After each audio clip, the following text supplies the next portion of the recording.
राधे राधे बच्चों। आज की इस वीडियो में हम बात करने वाले हैं क्लास 10th और 12th के हिंदी का जो एग्जाम होने वाला है उसमें ग्रामर सेक्शन के अंदर आपसे अलंकार पूछा जाता है। तो किस तरह से आपको अलंकार को पहचानना है, और इस वीडियो में मैं आपको वो अलंकार बता देने वाला हूं जो कि आपके एग्जाम में 101% पूछा जाएगा। तो इस वीडियो को आप अगर पूरा देख लेते हैं तो मैं श्योरिटी रखता हूं आपका 2 नंबर का एक क्वेश्चन 100% पूरा हो जाएगा।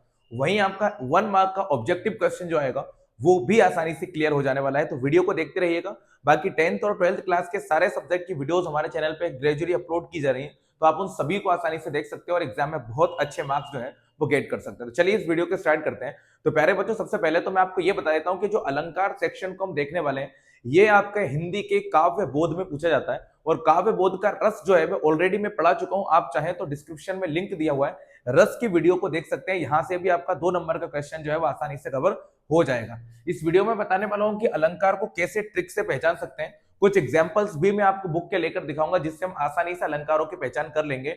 10th और 12th क्लास दोनों के लिए ये पूरी अच्छी तरह से क्लियर हो जाएगा। सबसे पहले नंबर पे तो अलंकार की डेफिनेशन मैं आपको बता देता हूं, फिर उसके हम टाइप्स देखेंगे, उसके बाद हम देखेंगे कौन कौन से अलंकार जो हैं आपको अपने एग्जाम के लिए कवर कर लेने हैं। तो प्यारे बच्चों, सबसे फर्स्ट क्वेश्चन एग्जाम में अगर बन सकता है तो यही बनेगा कि अलंकार किसे कहते हैं। इसकी डेफिनेशन जो है वो आपको बढ़िया तरीके से कंप्लीट कर लेना है। तो प्यारे बच्चों, सबसे पहले लिखा है अलंकार किसे कहते हैं। तो आप इसको चाहें तो हमसे हमारे टेलीग्राम चैनल पे इसका पीडीएफ भी ले सकते हैं, तो उसको ज्वाइन कर लीजिएगा। उसका लिंक आपको हमारे यूट्यूब चैनल के डिस्क्रिप्शन में आसानी से मिल जाने वाला है। तो चलिए, तो प्यारे बच्चों, पहला क्वेश्चन लिखा हुआ है अलंकार किसे कहते हैं। तो अलंकार की परिभाषा आप याद रखेंगे, काव्य की शोभा, है ना, याद रखेंगे, काव्य की शोभा बढ़ाने वाले, है ना, काव्य की शोभा बढ़ाने वाले शब्द अलंकार कहलाते हैं। ये डेफिनेशन आपको बढ़िया तरीके से याद रख लेना है। रिपीट करता हूं मैं, काव्य की शोभा, शोभा बढ़ाने वाले शब्द अलंकार कहलाते हैं। अलंकार से काव्य में रोचकता, चमत्कार और सुंदरता उत्पन्न हो जाती है। ठीक है, अलंकार से काव्य में, काव्य मतलब कि कविता में रोचकता, चमत्कार और सुंदरता उत्पन्न होती है। तीन नामों को अच्छी तरह से याद रख लो। इसकी ट्रिक याद रखेंगे आप, चरस इसकी ट्रिक है। ठीक है, चरस से आप इसकी याद रख लीजिएगा। चा से बन जाएगा चमत्कार, रा से बन जाएगा रोचकता और सा से बन जाएगा सुंदरता। ठीक है, काव्य की शोभा बढ़ाने वाले शब्द अलंकार कहलाते हैं। अलंकार से काव्य में रोचकता, चमत्कार और सुंदरता उत्पन्न होती है। और आचार्य रामचंद्र शुक्ल ने अलंकार को काव्य की आत्मा माना है। ऑब्जेक्टिव पूछा जाएगा 101% कि किसने अलंकार को काव्य की आत्मा कहा है। तो आचार्य रामचंद्र शुक्ल ने अलंकार को काव्य की आत्मा कहा है। जिस प्रकार एक नारी की स्त्री की शोभा अर्थात आभूषणों से बढ़ जाती है, उसी प्रकार काव्य की शोभा जो है वो किससे बढ़ जाती है, अलंकारों से बढ़ जाती है। ठीक है, तो डेफिनेशन क्या है, काव्य की शोभा, कविताओं की शोभा को बढ़ाने वाले शब्द जो होते हैं वो अलंकार कहलाते हैं। अलंकार से काव्य में रोचकता, चमत्कार और सुंदरता उत्पन्न होती है। आचार्य रामचंद्र शुक्ल ने अलंकार को काव्य की आत्मा कहा है। जिस प्रकार एक स्त्री अर्थात नारी की शोभा आभूषणों से बढ़ती है, उसी प्रकार अलंकारों से काव्य की शोभा बढ़ जाती है। ठीक है, चलिए बिल्कुल ध्यान से याद रखिएगा। ये अलंकार के प्रकार की बात करते हैं तो अलंकार के मुख्य रूप से दो ही प्रकार होते हैं, एक होता है शब्द अलंकार और एक होता है अर्थ अलंकार। अभी प्री बोर्ड के पेपर में आपसे पूछा है कि अर्थ के माध्यम से, अर्थ के माध्यम से शोभा बढ़ जाती है तो उसे हम कौन सा अलंकार कहते हैं, तो अर्थ अलंकार कहते हैं। ठीक है, याद रखिएगा, जब शब्द के माध्यम से कारों की शोभा बढ़ जाती है तो उसे हम शब्द अलंकार कहते हैं। शब्द के माध्यम से काव्य की शोभा बढ़ेगी तो शब्द अलंकार बन जाएगा। अर्थ के माध्यम से काव्य की शोभा बढ़ेगी तो वो अर्थ अलंकार बन जाएगा। और एक और भेद भी होता है इसका, उभय अलंकार। उभय मतलब कि जब शब्द और अर्थ दोनों के माध्यम से काव्य की शोभा बढ़ेगी तो उसे हम कौन सा अलंकार कह देंगे, उभय अलंकार कह देंगे। तो अगर एग्जाम में पूछ लेता है कि अलंकार के प्रकार बताइए, तो प्यारे बच्चों अलंकार के प्रकार सीधा सीधा लिख दीजिएगा। अलंकार के दो ही प्रकार होते हैं, शब्द अलंकार और अर्थ अलंकार। ठीक है, अब हम एग्जाम में जो पूछा जाएगा वो उसकी बात कर लेते हैं। तो प्यारे बच्चों, एग्जाम के लिए सबसे ज्यादा इंपॉर्टेंट मैं आपको बताऊं, अगर आप 10th और 12th क्लास के स्टूडेंट हो तो सबसे इंपॉर्टेंट पूछा जाता है अन्योक्ति अलंकार को उदाहरण सहित समझाइए। ठीक है, अन्योक्ति अलंकार को उदाहरण सहित समझाइए। तो पहले तो मैं इसको अगर इसका संधि विच्छेद करूं तो बनेगा अन्य प्लस उक्ति। ठीक है ना, ऐसा अलंकार, अन्य मतलब दूसरा, अन्य मतलब दूसरा, उक्ति मतलब किसी प्रकार की बात या किसी प्रकार का कथन। ठीक है, याद रखिएगा, अन्योक्ति अलंकार को परिभाषित कीजिए, उदाहरण सहित परिभाषित कीजिए। तो जहां किसी अन्य व्यक्ति या वस्तु को लक्ष्य में रखकर, बिल्कुल सरल, जब किसी व्यक्ति या वस्तु को लक्ष्य में रखकर कोई बात किसी दूसरे के लिए कही जाए वहां अनियोक्ति अलंकार होता है। जब किसी व्यक्ति या वस्तु को लक्ष्य मतलब टारगेट बना के रखकर कोई बात किसी दूसरे के लिए कह दी जाती है वहां अनियोक्ति अलंकार होता है। इसका उदाहरण याद रखेंगे, माली आवत देखकर कलियन करी पुकार, फूले फूले चुन लिए काली हमारी बार। मतलब यहाँ पे फूल और फूल जो है ना, फूल और फूल जो है वो लक्ष्य हो गया है ना, एक दोनों एक लक्ष्य बनेगा और एक बन जाएगा अन्य व्यक्ति, ठीक है, अन्य चीज बन जाएगी, ठीक है ना। फूले फूले क्या कर लिए जाएंगे, चुन लिए जाएंगे, और टारगेट कौन बन जाएगा, कली बन जाएंगी, ठीक है। ये आपको अनियोक्ति अलंकार कर लेना है। इसके बाद आपसे एग्जाम में पूछा जाता है व्यतिरेक अलंकार। प्यारे बच्चों, अभी की बात है, अभी 12th क्लास का पेपर जो था उसके अंदर ऑब्जेक्टिव में पूछ लिया गया था व्यतिरेक अलंकार को बताइए। ऑब्जेक्टिव में पूछ लिया गया था, मेरी बात मान लीजिए, पढ़ लीजिए, बहुत ही बढ़िया तरीके से समझाया जाएगा। अभी एग्जाम में पूछा है, 12th क्लास के पेपर में ही पूछा है, व्यतिरेक अलंकार क्या होता है। जब उपमेय को उपमान से भी श्रेष्ठ बताया जाता है, याद रखिएगा, जब उपमेय को उपमान से भी ज्यादा श्रेष्ठ बता दिया जाता है वहां कौन सा अलंकार होता है, व्यतिरेक अलंकार होता है। ऑब्जेक्टिव में पूछेगा, ब्लूप्रिंट में तो नहीं दिया है, ऑब्जेक्टिव में जरूर पूछ सकता है। इसके अलावा कौन सा अलंकार आपको कंप्लीट कर लेना है। इसके अलावा 2 नंबर का क्वेश्चन अगर आपसे पूछता है तो आपसे जरूर पूछा जाएगा पुनरुक्ति अलंकार को परिभाषित कीजिए, उदाहरण सहित कीजिए। पुनरुक्ति प्रकाश अलंकार को परिभाषित कीजिए। तो चलिए इसको संधि विच्छेद करेंगे तो आएगा पुनः प्लस उक्ति। सुनिए, पुनरुक्ति अलंकार 2 शब्दों के योग से बना है। पुनरुक्ति अलंकार 2 शब्दों के योग से बना है। पुनः प्लस उक्ति, पुनः प्लस उक्ति मतलब दोबारा किसी चीज का आना, है ना। पुनः मतलब होता है दोबारा, है ना, पुनः मतलब होता है दोबारा, उक्ति मतलब किसी बात का दोबारा आना। जब किसी वाक्य में कोई शब्द का प्रयोग 2 बार किया जाता है, जब किसी वाक्य में किसी शब्द का प्रयोग 2 बार किया जाता है, अर्थात एक ही शब्द को 2 बार दोहराया जाता है, वहां पर पुनरुक्ति अलंकार होता है। जब किसी वाक्य में एक ही शब्द का प्रयोग दोबारा से उसी वक्त कर दिया जाता है, वहां पुनरुक्ति प्रकाश अलंकार होता है।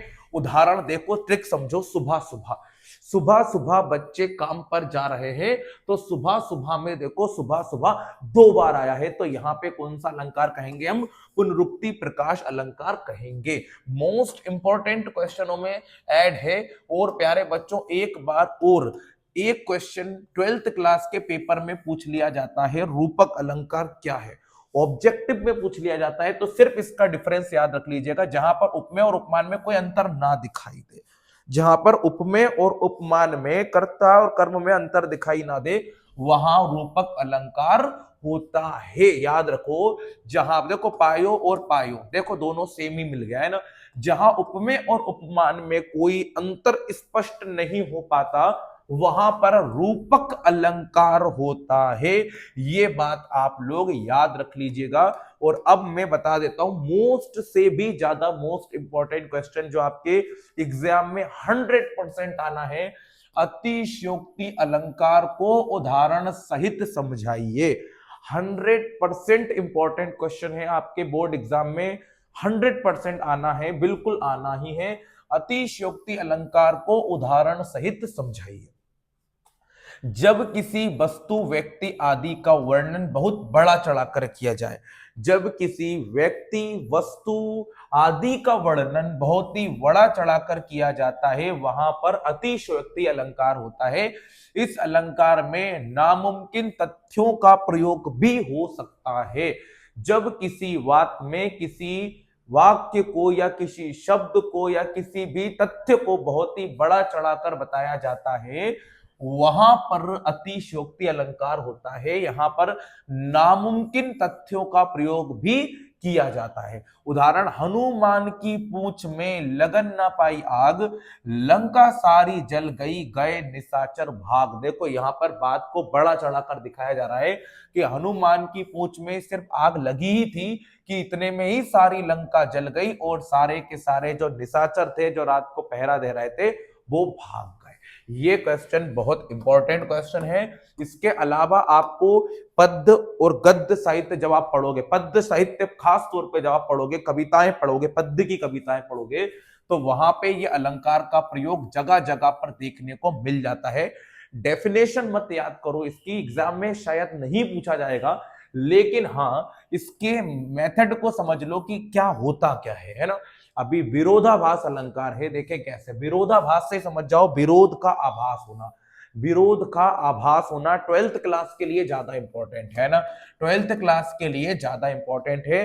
अतिशयोक्ति अलंकार 10th और 12th दोनों के लिए जरूरी था, है ना, 10th और 12th दोनों के लिए जरूरी था, ये सिर्फ और सिर्फ 12th क्लास के लिए ज्यादा इंपॉर्टेंट है। सुनिएगा, विरोधाभास अलंकार, विरोधाभास दो शब्द से मिलकर बना है, विरोध प्लस आभास, विरोधाभास दो शब्दों के योग से मिला है, विरोध प्लस आभास। जहां वाक्य में विरोध का आभास प्रकट हो परंतु विरोध नहीं हो, वहां विरोधाभास अलंकार होता है। सुनिएगा ध्यान से क्या लिखा है, जहां वाक्य में विरोध का आभास प्रकट होता है परंतु विरोध नहीं होता, वहां विरोधाभास अलंकार का प्रयोग होता है। जहां वाक्य में विरोध का आभास होता है परंतु विरोध नहीं होता, वहां पे विरोधाभास अलंकार होता है। सिर्फ इसकी डेफिनेशन याद कर लो क्योंकि ये ऑब्जेक्टिव में बन जाता है। अगला क्वेश्चन है आपका, संदेह अलंकार को उदाहरण सहित समझाइए। प्यारे बच्चों, 10वीं और 12वीं दोनों के लिए खास इंपॉर्टेंट क्वेश्चनों में से ऐड है संदेह अलंकार। संदेह अलंकार का मतलब है जहां पर रूप, रंग और गुण की समानता के कारण किसी वस्तु को देखकर यह निश्चय ना हो कि वह वही वस्तु है, वहां संदेह अलंकार होता है।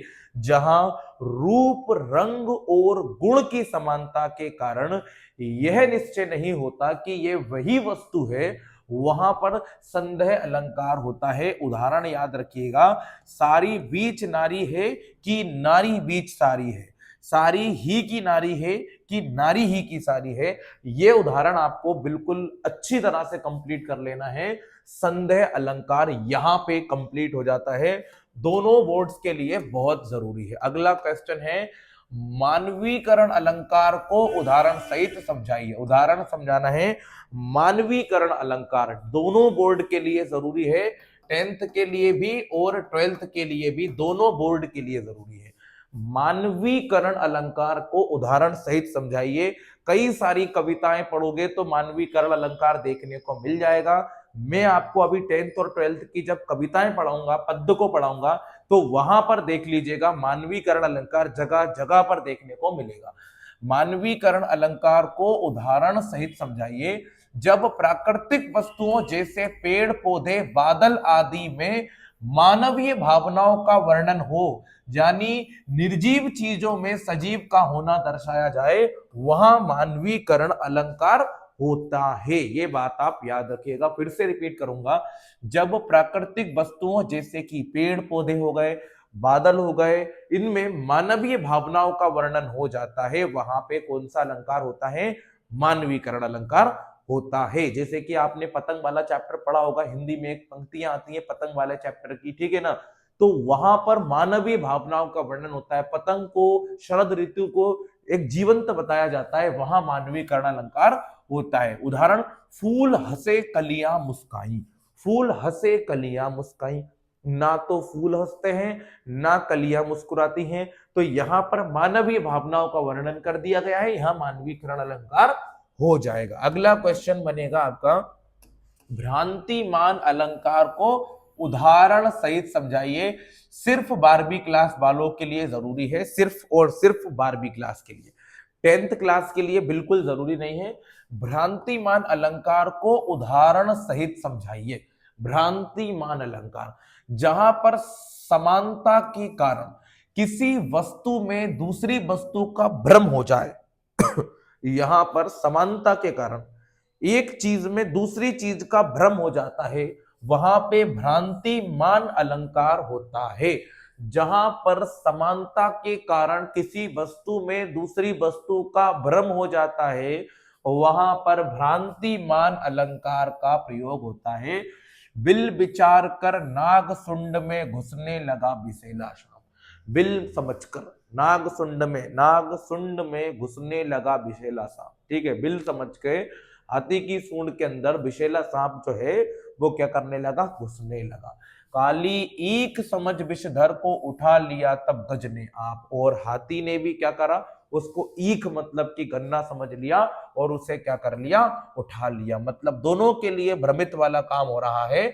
यहाँ पे कौन सा अलंकार होगा, भ्रांति मान अलंकार होगा।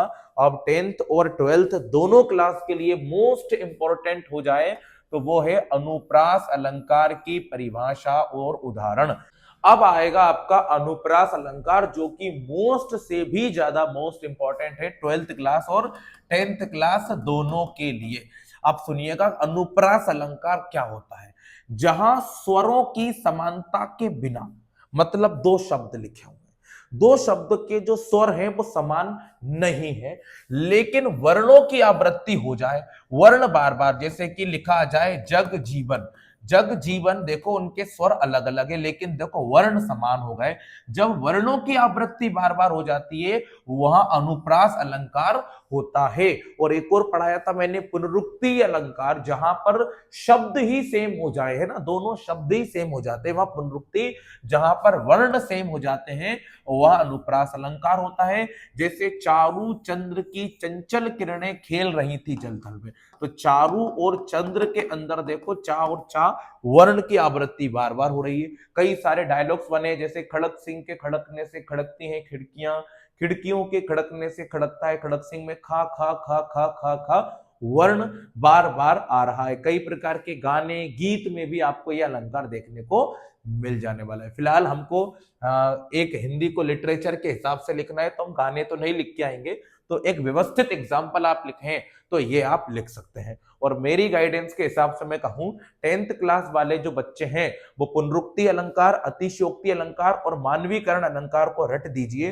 पुनरुक्ति अलंकार, मानवीकरण अलंकार और अतिशयोक्ति अलंकार को रट दीजिए। और जो 12वीं क्लास के बच्चे हैं वो भ्रांतिमान अलंकार, अनुप्रास अलंकार ये तो रट ही दीजिए। भ्रांतिमान अलंकार, अनुप्रास अलंकार, अतिशयोक्ति अलंकार, अनुयोक्ति अलंकार, है ना, सांग रूपक अलंकार, रूपक अलंकार, ये बिल्कुल परफेक्ट कर लीजिए। विरोधाभास अलंकार ये आपको पढ़ना पड़ेगा, तब जाके आपके ऑब्जेक्टिव के नंबर भी कंप्लीट हो जाएंगे और ये वाले मार्क्स भी कंप्लीट हो जाएंगे। अब मैं आपको कुछ एग्जांपल्स बता देता हूं, ऑब्जेक्टिव पर्पस पे आपको कंप्लीट कर लेना है। तो चलिए आपके लिए एक छोटा सा क्विज हम लेकर आते हैं। जो अलंकार मैंने आपको अभी पढ़ाए हैं इसमें से 3 से लेके 4 ऑब्जेक्टिव टाइप के क्वेश्चंस मैं आपके सामने रखता हूं, देखेंगे कि किस क्वेश्चन में कौन सा अलंकार हमको प्रयोग करना है। तो प्यारे बच्चों, जैसे कि यहाँ पर आपके सामने लिखा है बार बार शब्द किस अलंकार का उदाहरण है, तो याद रखिएगा जो बार बार शब्द है, देखो ये बार बार मतलब एक ही चीज 2 बार लिखी हुई है, तो ये पुनरुक्ति प्रकाश अलंकार का उदाहरण हो जाएगा। अगला लिखा हुआ है कनक कनक ते सो गुनी मादकता अधिकाय। आप देखिएगा कनक कनक से ते गुनी में कौन सा अलंकार हो सकता है, तो उदाहरण को देखकर समझो। को कनक कनक लिखा हुआ है, अब कनक कनक 2 बार जरूर लिखा है लेकिन ये दोनों भिन्न भिन्न शब्दों में प्रयोग किया गया है, इसके अलग अलग अर्थ आए हैं। तो यहाँ पे या तो श्लेष या यमक अलंकार हो सकता है। देखो एक ही शब्द के अलग अलग अर्थ निकल जाए, है ना, जैसे काली घटा का घमंड घटा, यहां भी यमक अलंकार है, ऑब्जेक्टिव में बन सकते हैं इसलिए मैंने आपको कर दिया। जहां उपमेय में उपमान का आरोप किया जाता है, अभी अपन ने पढ़ा था, जहां उपमेय में उपमान का, है ना, रूपक अलंकार का प्रयोग होगा, ठीक है ना। एक और देख लेते हैं अपन, यहाँ पे क्या लिखा हुआ है, तरनी तनुजा तट तमाल तरुबर बहु छाई, इस पंक्ति में कौन सा अलंकार है, तो इसमें अनुप्रास अलंकार है। ता शब्द की आवृत्ति बार बार हुई है, ऐसे लिखेंगे। शब्द के प्रसंग के अनुसार एक ही शब्द के अनेक अर्थ हो, वहां कौन सा अलंकार होता है, श्लेष अलंकार होता है। एक ही शब्द के भिन्न भिन्न अर्थ होना, एक ही शब्द के भिन्न भिन्न अर्थ निकल जाए, वह श्लेष अलंकार होता है। जहां उपमेय और उपमान में समानता प्रकट हो जाए, वहां कौन सा अलंकार होता है, तो उपमा अलंकार होता है। जहां पे उपमेय और उपमान में समानता आ जाती है, वहां उपमेय अलंकार होता है। हाँ, तो कुछ क्वेश्चंस जो है वो मैंने आपको अभी बता दिए हैं। अगर आप बढ़िया तरीके से इस वीडियो को देख लेते हो और आने वाली भी सारी वीडियोस देख लेते हो, हमारी 100% श्योरिटी है कि आपके हिंदी में बहुत ही अच्छे मार्क्स आने वाले हैं। और वीडियो अच्छा लगे तो प्लीज वीडियो को लाइक कीजिएगा और चैनल को भी सब्सक्राइब आप जरूर कीजिएगा। Thanks for watching this video.